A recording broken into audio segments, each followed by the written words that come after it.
अस्सलाम वालेकुम व्यूवर्स, कैसे हैं आप सब लोग। उम्मीद करती हूँ कि आप सब लोग ठीक ठाक होंगे और अल्लाह ताला आपको अपने हिफ्ज़ व अमान में रखे। तो आज मैं जो रेसिपी आपके साथ शेयर करने जा रही हूँ वो चिकन रेशा कबाब पराठा बनता है और ये अफ्तारी में स्पेशल बनाया जाता है। तो आइए बिस्मिल्लाहिर्रहमानिर्रहीम शुरू करते हैं। सबसे पहले मैंने एक प्रेशर लिया है और उसके अंदर मैंने तमाम मसालों को ऐड कर दिया। उसमें रेड चिली पाउडर डाली है मैंने और रेड चिली फ्लेक्स डाले हैं और सॉल्ट और टर्मेरिक पाउडर, और उसके अंदर मैंने डाल दिया योगर्ट और साथ इसके अंदर मैंने डाली है चिकन स्टॉक। अगर आपके पास चिकन स्टॉक ना हो तो आप इसके अंदर सिंपल वाटर भी इस्तेमाल कर सकते हैं। और साथ मैंने इसके अंदर 1 टेबल स्पून के बराबर अदरक लहसुन का पेस्ट शामिल कर दिया और अब इसको मैं अच्छी तरह से मिक्स कर लूँगी और इसको मैं प्रेशर लगा दूँगी तकरीबन 15 मिनट के लिए, ताकि इसके अच्छे से रेशे बन सकें। और अब मैंने एक कढ़ाई ली है, उसके अंदर मैंने तकरीबन 5 टेबल स्पून के बराबर बेसन लिया है और इसको मैं अच्छी तरह से रोस्ट कर लूँगी। इसको कुक करने के लिए रख दूँगी और वो एक साइड पर पकता रहेगा। और मैं देख रही हूँ प्रेशर खोलकर तकरीबन 15 मिनट हो चुके हैं और चिकन हमारा जो है ऑलरेडी बिल्कुल गल चुका है। अब मैं इसके रेशे कर लूँगी अच्छी तरह से। ये देखिए मैंने स्पैचुला के साथ अच्छी तरह से इसके रेशे कर लिए। और आपके पास कोई भी इस तरह का सांचा हो तो आप उससे इसके रेशे कर सकते हैं। ये देखिए कितने अच्छे और बारीक बिल्कुल रेशे हो चुके हैं। और जो है बेसन वो अच्छी तरह से पक चुका है और उसके अंदर मैंने ऐड कर दिया है वो जो चिकन के रेशे। सारे रेशे जो मैंने किए थे चिकन के वो मैंने इसमें ऐड कर दिए और इसको मैं अच्छी तरह से मिक्स कर लूँगी। 1-2 मिनट तक आप इसको अच्छी तरह से मिक्स कर लीजिएगा। और ये जो मिक्सचर है ये हमारा रेडी हो गया है। और अब जो मैंने पराठों के पेड़े किए हुए थे वो अब मैं सारे पराठे एकदम से बना लूँगी। हमने जो रेशे बनाए हैं ना कबाब चिकन के रेशे, तो वो हमने इस पराठे के अंदर रोल करने हैं और इसलिए मैंने पहले से पेड़े करके रखे हुए थे। और अब मैं आपको बता दूं कि इस तरह से मैंने तमाम पेड़े इस तरह से बनाए हैं। पराठों के पेड़े बहुत ही अच्छे और लजीज क्रिस्पी करारे पराठे बनते हैं इस तरह से। आप इसी तरह से पेड़ा करके और तमाम पराठे बना लीजिएगा। अब ये तमाम पेड़े मैंने रेडी कर लिए हैं। अब मैंने इसको फॉइल पेपर के साथ कवर करके रख दिया है। आप चाहें तो किचन टॉवल के साथ भी कवर कर सकते हैं।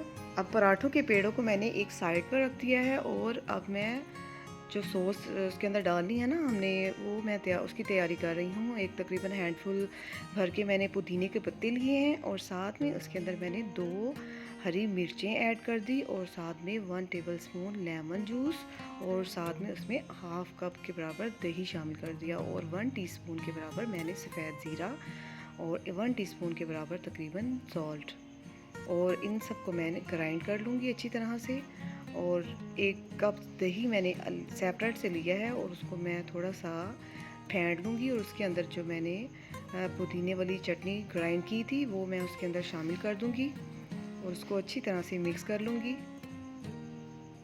ये हमारी पराठे की जो चटनी है वो मैंने रेडी कर ली है। अब इसको भी मैं एक तरफ रख दूँगी और साथ में उसके अंदर जो सलाद जाएगा वो मैं तैयार कर लेती हूँ। मैंने प्याज काट कर रखे हुए थे, ठंडे पानी के साथ मैंने इसको 2 से 3 मरतबा धो लिया था, ये देखिए। और साथ में इसके अंदर मैं हरा धनिया शामिल कर दूँगी थोड़ा सा काट कर, और साथ उसके अंदर मैं तकरीबन 1 हरी मिर्च काट कर डाल दूँगी। इसकी खूबसूरती और ज़्यादा अच्छी हो जाती है और टेस्ट में भी अच्छा लगता है। अब जो पराठों के पेड़े जो मैंने किए थे वो तकरीबन को रेस्ट मिल चुका है और मैं तमाम पराठे 1 बाय 1 करके रेडी कर लूँगी।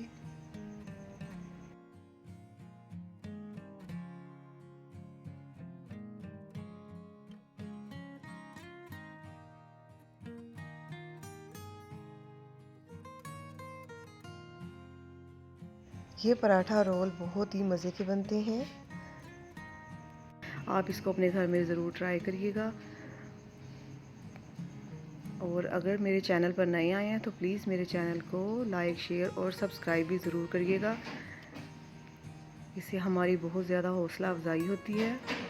मैंने ये पराठों के 10 अदद पेड़े किए थे और जितना मैंने बैटर बनाया है चिकन का, ये 10 पराठों के लिए काफ़ी रहेगा।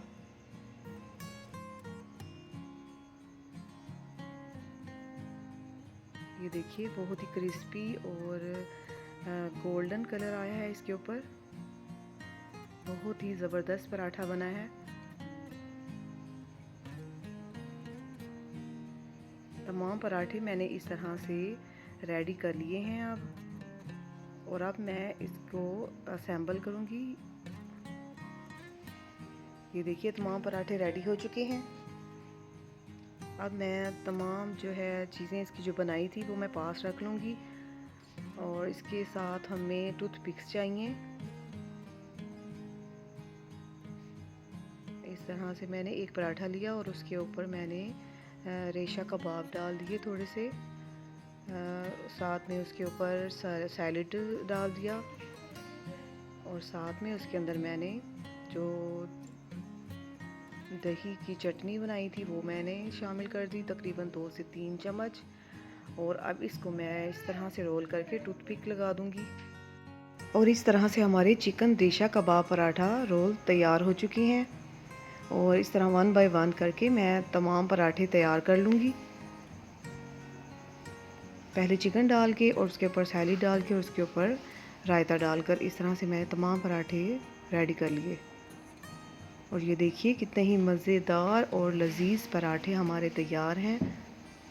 अगर आप इसको अपने घर में ट्राई करेंगे तो यकीनन सबको बहुत ही पसंद आएंगे। आपने इसको ज़रूर ट्राई करना है, और कमेंट्स बॉक्स में भी मुझे ज़रूर बताना है कि ये कैसे बने, और मुझे कमेंट करके ज़रूर बताइएगा कि ये रेशा कबाब पराठा रोल कैसे बने, ताकि मुझे पता चल सके कि आपने ट्राई किए हैं।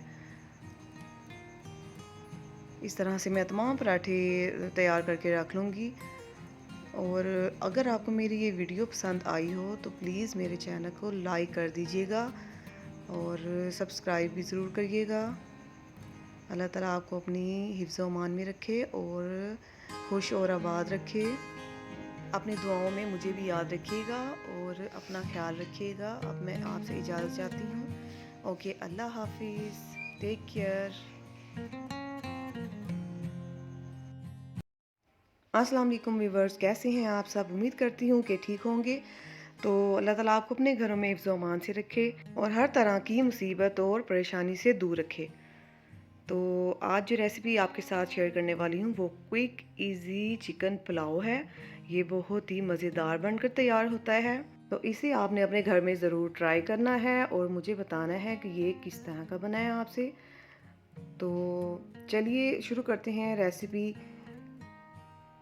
इसके अंदर जो जो अज्जा शामिल होने वाले हैं वो मैं आपके साथ शेयर करती हूँ। बिस्मिल्लाहिर्रहमानिर्रहीम। सबसे पहले हमने चिकन लिया 1 kg, और उसके अंदर जिंजर गार्लिक पेस्ट और सॉल्ट, और साथ में उसके अंदर रेड चिल्ली पाउडर, और साथ में ही इसमें जाएगा गरम मसाला और कोरिएंडर पाउडर, और साथ में इसमें योगर्ट जाएगा आधा कप। और अब इस सब को मैं अच्छी तरह से मिक्स कर लूँगी। इसको हमने मैरिनेट करना है तब तकरीबन 15 टू हाफ आवर के बराबर।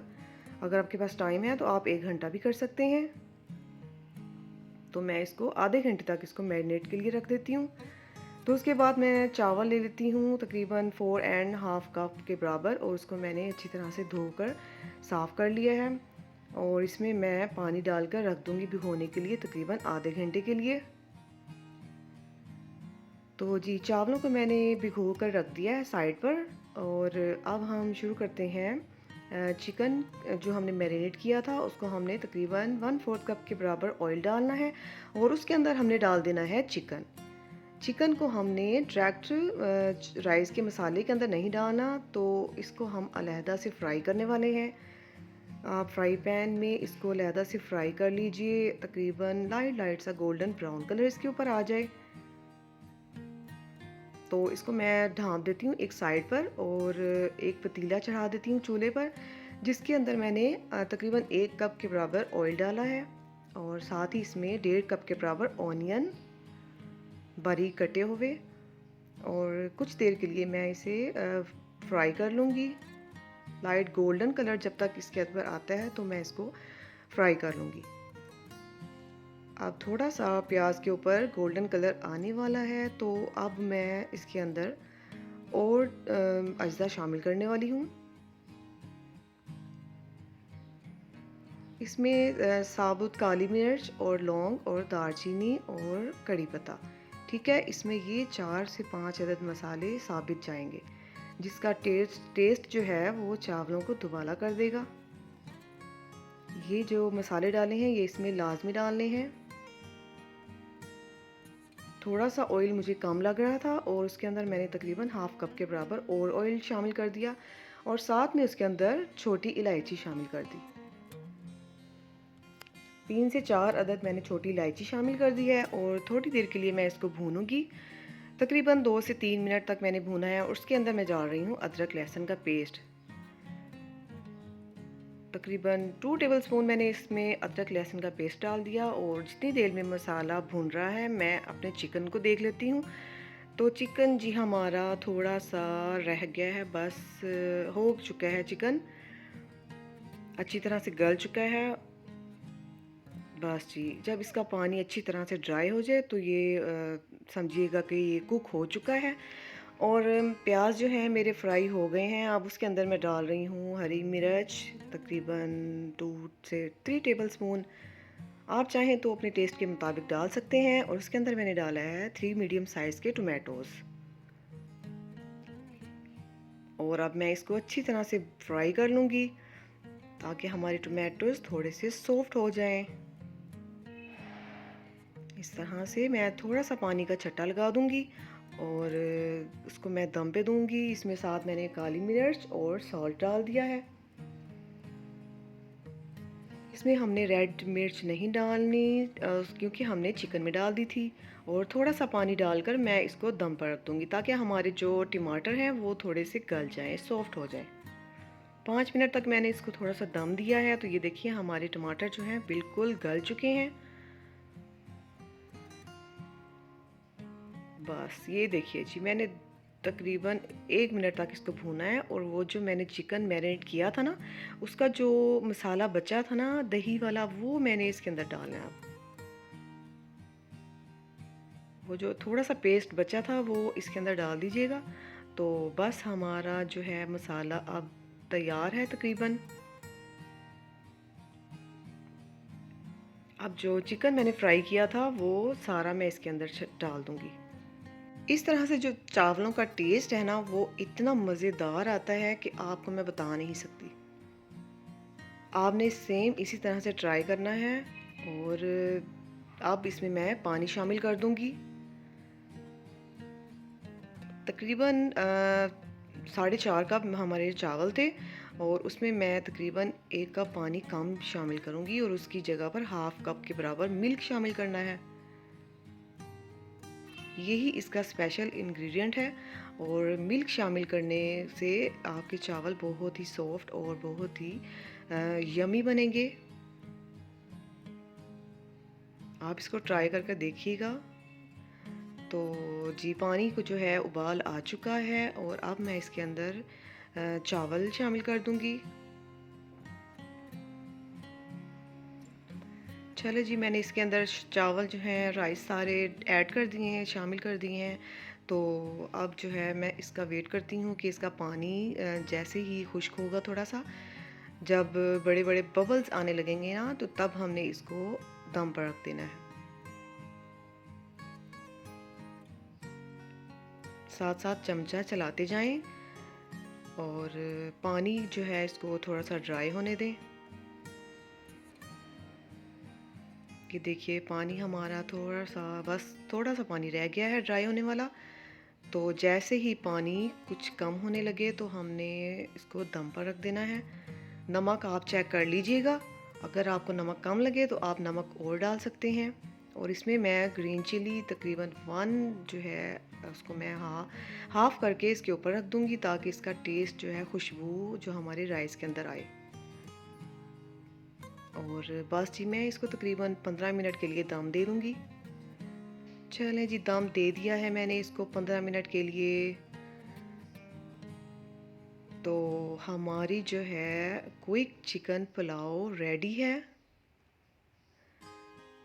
ये देखिए कितना प्यारा खूबसूरत कलर आया है इसका और बहुत ही यमी बना है।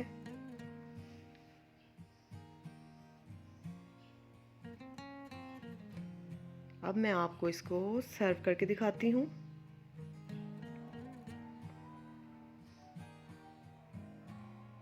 ये देखिए जी कितना मज़े का ये पुलाव बना है और आपने इसको अपने घर में ज़रूर ट्राई करना है और मुझे ज़रूर बताइएगा कि ये कैसा बना है। और अगर आपको मेरी ये वीडियो पसंद आई हो तो प्लीज़ मेरे चैनल को लाइक, शेयर और सब्सक्राइब भी ज़रूर कर दीजिएगा और साथ में बेल आइकन भी दबा दीजिएगा ताकि मेरे आने वाली हर रेसिपी आप तक पहुंच सके। अपना ख्याल रखिएगा और दुआओं में मुझे भी याद रखिएगा। ओके, अल्लाह हाफिज़।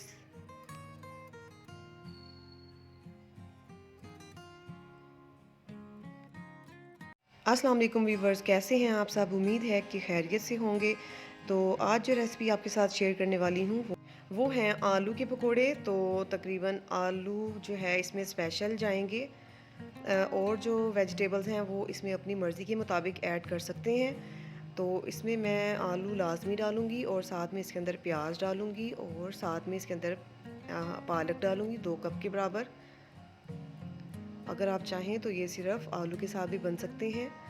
तो मैं इसके अंदर और भी वेजिटेबल्स शामिल कर रही हूँ और साथ में इसके अंदर बंद गोभी भी मैंने डाली है और साथ में इसमें धनिया। ये सब चीज़ें बारीक बारीक चॉप कर लेनी है और साथ में इसके अंदर हरी मिर्च चॉप जाएगी 2 टेबल स्पून के बराबर और साथ में रेड चिली पाउडर इसमें 3 टेबल स्पून के बराबर जाएगा और साथ इसके अंदर सॉल्ट जाएगा एज़ यू टेस्ट, जैसे आप चाहें अपनी मर्ज़ी के मुताबिक डाल सकते हैं। और साथ ही इसके अंदर जाएगा बेकिंग सोडा 1/2 टीस्पून और साथ में इसमें धनिया जाएगा, साबुत धनिया 2 टेबल स्पून जाएगा और साथ ही इसके अंदर जाएगा अनारदाना 2 टीस्पून। अनारदाने को मैंने अच्छी तरह से धो लिया था और इसमें 3 कप के बराबर जाएगा बेसन। हमने पहले बारी बारी एक एक कप के करके इसमें डालना है और थोड़ा थोड़ा सा पानी शामिल करते जाना है। अभी मैंने 1 कप डाला है और उसके बाद मैं डालूंगी दूसरा कप। ये देखिए इस तरह से मैंने दूसरा कप इसके अंदर शामिल कर दिया है और अब फिर से मैं इसको अच्छी तरह से मिक्स कर लूँगी। ये बहुत ही मज़ेदार और लजीज बनकर तैयार होते हैं, तो आपने इसको ज़रूर ट्राई करना है। और अब मैं इसके अंदर डाल रही हूँ 3rd कप। तो ये देखिए अब हमारा बैटर बहुत ही अच्छा सा तैयार हो गया है। ये पकोड़े बनाने के लिए बिल्कुल रेडी है और पैन में मैं ऑयल डालकर गरम कर लूँगी। ऑयल को हमने बहुत ज़्यादा गर्म नहीं करना है क्योंकि हमने इसमें वेजिटेबल्स डाली हैं, इसलिए इसको थोड़ा सा दरमियाना गर्म करना है, ठीक है। बहुत ज़्यादा गर्म करेंगे तो एकदम से हम जब पकोड़े डालेंगे ना तो वो फिर जल जाते हैं। तो इसको दरमियानी सी आंच पर हम पकाएंगे। फुल आंच पर इसको बिल्कुल नहीं पकाना, वरना पकोड़े जो हैं उनकी जो वेजिटेबल्स डाली हैं वो अंदर से कच्ची रह जाएंगी और जो आलू डाले हैं वो भी कच्चे रह जाएंगे और वो पकोड़े अच्छी तरह से कुक नहीं होंगे। तो ये सारे पकोड़े जो हैं बिल्कुल एक साइड से ब्राउन हो गए, मैंने साइड चेंज कर दी और अब जो है बिल्कुल ये पक चुके हैं, तैयार हैं। अब मैं इसको सारे पकोड़ों को बारी बारी निकाल लूँगी। जैसे जैसे ये पकते जाएंगे मैं निकालती जाऊंगी और जो खाली जगह बचेगी ना उसके अंदर हमने और पकोड़े डाल जाना है। अब इस तरह से आप प्लेट में टिश्यू पेपर रखकर इसको प्लेट में सर्व कीजिए ताकि जो एक्स्ट्रा ऑयल है वो एब्जॉर्ब हो सके। ये देखिए कितने खस्ता और बहुत ही यमी पकोड़े बनकर तैयार हुए हैं।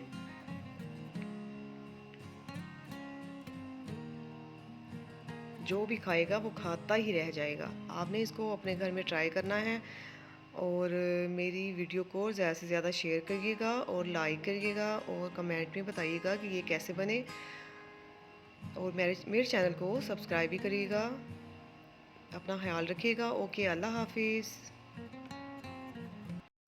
अस्सलाम वालेकुम वीवर्स, कैसे हैं आप सब? उम्मीद करती हूँ कि खैरियत से होंगे। आज जो रेसिपी आपके साथ मैं शेयर करने जा रही हूँ वो है फ्रूट कस्टर्ड ट्राइफल। तो ये बहुत ही मज़ेदार बनता है, बन के तैयार होता है। आप इसको ज़रूर अपने घर में ट्राई करिएगा। तो आइए मैं बताती हूँ इसके लिए कौन कौन सी अज़ा चाहिए होंगे। तो बिस्मिल्लाहिर्रहमानिर्रहीम। सबसे पहले हमने एक पतीली ली है और उसके अंदर मैं तकरीबन 1.5 लीटर के करीब मैं दूध डाल दूँगी। मैंने इसमें 1.5 लीटर दूध का इस्तेमाल किया है। आप चाहें तो इससे ज़्यादा भी कर सकते हैं और इससे कम भी कर सकते हैं। और 1.5 लीटर दूध में से मैंने ये आधी प्याली के करीब दूध निकाल लिया था। और उसके अंदर मैं कस्टर्ड पाउडर शामिल करूँगी 3 टेबल स्पून। पहले मैं 3 टेबल स्पून शामिल करूँगी, उसको अच्छी तरह से हल कर लूँगी। उसके बाद मैं और 3 टेबल स्पून इसके अंदर शामिल कर दूँगी। इसको आपने अच्छी तरह से मिक्स करना है ताकि इसमें कोई गुठलियाँ ना बन जाएं। अगर आप चाहें तो कोई और फ्लेवर भी इस्तेमाल कर सकते हैं। हमारे घर में वनीला इस्तेमाल होता है, इसलिए मैं वनीला का फ्लेवर इस्तेमाल कर रही हूँ। तो आप अगर चाहें तो और भी कोई फ्लेवर इस्तेमाल कर सकते हैं अपनी पसंद का। अब आहिस्ता आहिस्ता से दूध को बॉयल आ गया है और उसके अंदर मैंने तकरीबन हस्बे ज़ायका चीनी ऐड कर दी थी पहले से। आप भी अपनी टेस्ट के मुताबिक चीनी ऐड कर दीजिएगा। तो आहिस्ता आहिस्ता से मैंने इसमें कस्टर्ड शामिल कर दिया और इसको हमने इसे फ़ौरन से फेंटना है ताकि इसमें कोई गुठलियाँ ना बन सके। ये देखिए मैंने अच्छी तरह से इसको मिक्स कर दिया है साथ ही, ताकि इसमें कोई गुठलियाँ ना बन सके। ये देखिए अब मैं बताती हूँ आपको। ये देखिए कितना अच्छा क्रीमी टेक्सचर आया है इसका और खाने में भी बहुत ही लजीज। अब मैंने इसको अच्छी तरह से ठंडा कर लिया है और एक बाउल में सारा मैंने शामिल कर दिया कस्टर्ड और उसके अंदर मैंने एप्पल और बनाना ऐड कर दिए हैं जो कि मैंने पहले से काट कर रखे हुए थे। आप अपनी मर्ज़ी के मुताबिक इसमें फ्रूट्स ऐड कर सकते हैं। और उसके अंदर मैं डालूंगी थोड़ी सी किशमिश। किशमिश को मैंने पहले से अच्छी तरह से धो लिया था और थोड़ी सी तकरीबन 2 टेबल स्पून के करीब मैंने किशमिश ऐड की है। और अब मैं इसमें डालूंगी जेली। जेली ये मैंने खुद घर पर बनाई है और ये बाज़ार से डिब्बा मिल जाता है जेली का। अगर आप चाहें तो वो डिब्बा लाकर खुद से जेली बना सकते हैं। बहुत ही इजी है, आसानी से बन जाती है जेली।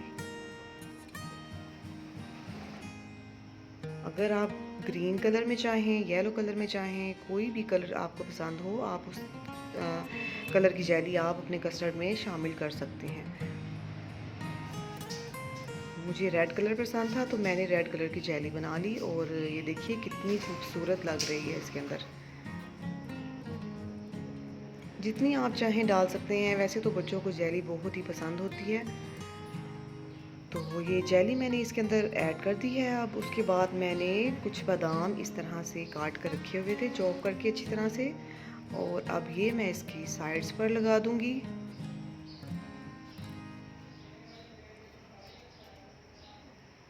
फ्रूट ट्राइफल के अंदर बादाम बहुत ही अच्छे लगते हैं। आप जितने चाहें अपनी मर्ज़ी से शामिल कर सकते हैं इसके अंदर। और इस तरह से मैं देखिए डेकोरेशन कर दूंगी थोड़ी सी, इससे इसकी खूबसूरती में और भी 4 चांद लग जाते हैं। चलें जी, हमारा फ्रूट ट्राइफल बिल्कुल रेडी है। अब कुछ जेली जो बची थी उसको मैं कहीं कहीं पर इस तरह से लगा दूंगी ताकि इसकी खूबसूरती में और भी इजाफा हो सके। ये ले जी, हमारा शानदार मज़ेदार कस्टर्ड फ्रूट ट्राइफल तैयार है। तो आप अपने घर में इसको ज़रूर ट्राई करिएगा। अगर मेरी ये रेसिपी आपको पसंद आई हो तो प्लीज़ मेरे चैनल को लाइक करिएगा, शेयर करिएगा और सब्सक्राइब भी ज़रूर करिएगा। अपना ख्याल रखिएगा। ओके, अल्लाह हाफिज़।